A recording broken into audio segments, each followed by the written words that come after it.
you're literally wasting away the time that you'll never get back in your life, ignoring your family, your responsibilities, your body, the gift of presence you're taking away, you're stealing from others, and you're literally sitting there being a lump on a log, wasting away your life because you think your team needs your support. Much like a baby with a binky. Exactly. Yeah.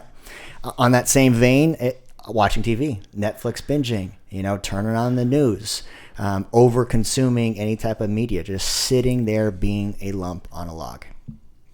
We've got video games, and I slightly challenge this one. If you are a professional video gamer and it is your livelihood and you are streaming, you're building out the channels and you've created, an income around it, because we see these young kids creating like great communities around the video games. If that's you, great. This does not apply to you. But for the mass majority, you're talking to 0.0001% of the community. So we're likely not, it's a different community. Sure. If it's not your livelihood, we're talking to you. Yep. And everyone else that is like, man, I just want to unwind and play some video games and step into this fantasy world where I can level up my character. Why don't you get up off your ass and level up your own character? That's the whole point of the pacifier is what I want to do is I want to get away from my responsibilities. Yeah. I want to disassociate from the things in my life that I need to do. I just need a breather.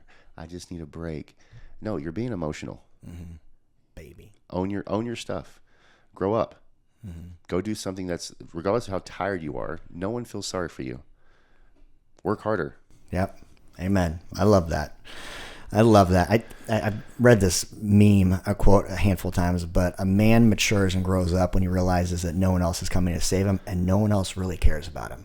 Like, if you don't care about yourself as a priority and put your goals, your vision, what you want as a primary focus for your life, no one else is going to. No one else is going to come along and is like, you know what, man, I see so much potential in you. I love you so much. Let me support you. Let me be the wind behind your sails, and let me do all the work for you. Let me do the work for you, Josh. How many times has that ever happened? 0. Exactly. Yeah. All right, what else we got? Substances. Ooh. Drinking. Smoking. Sugar. Ooh. Porn, masturbation, all these things in our life that are readily available that men turn to for the sake of either. So substances are used for two things. They're either to suppress feelings or increase or have feelings. Enhance, yeah. Suppress, repress, or to experience feelings. And so you're turning to drinking, smoking, masturbation, porn, sugar eating, salt eating, whatever that snacking may be for you, as a way to, again, disassociate from what you're responsible for, to either feel a feeling or get rid of a feeling. Right. So it's a pacifier. You got your binky in your mouth and you're sucking on it and ignoring the fact that you have things that you need to do to get yourself out of a hole. It's good. So cheap dopamine. I mean, cheap dopamine. It's readily available. We are in a instant access time where you can Grubhub, you can have food delivered to your house, you can find a beautiful woman online, but it's all fake. It's not really realized fulfillment. It's not. And it'll leave you worse off than when you started every single time. Amen. Another one is a man without a goal. So there's a difference, Aaron, between dreams and goals.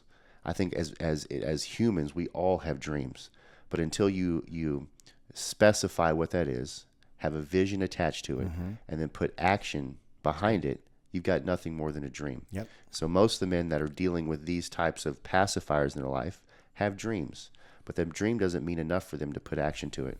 Likely comes down to what are you afraid of? You're afraid of taking that first step. You're afraid of facing yourself in the mirror. You're afraid of after actually having to overcome parts of yourself, like being authentic with another man, or getting counseling, or having a mentor or a coach or a community around you that's going to make you feel uncomfortable. So what do? Get your pacifier in, go to your food, go to your vices, go to your TV. Isolate. Yeah, it's good. Substances. Terrible. Horrible. Bad. Sugar is probably one of the worst ones too. I think so many guys justify that. Drinking, drugs, your barstool buddies. One we talk about too, I think, is the garage full of cars and the man cave. That's another one that you may not think of because there might be purpose behind it. But I think overindulgence in anything that disconnects you from your responsibilities is a state of pacification. Yeah. And why?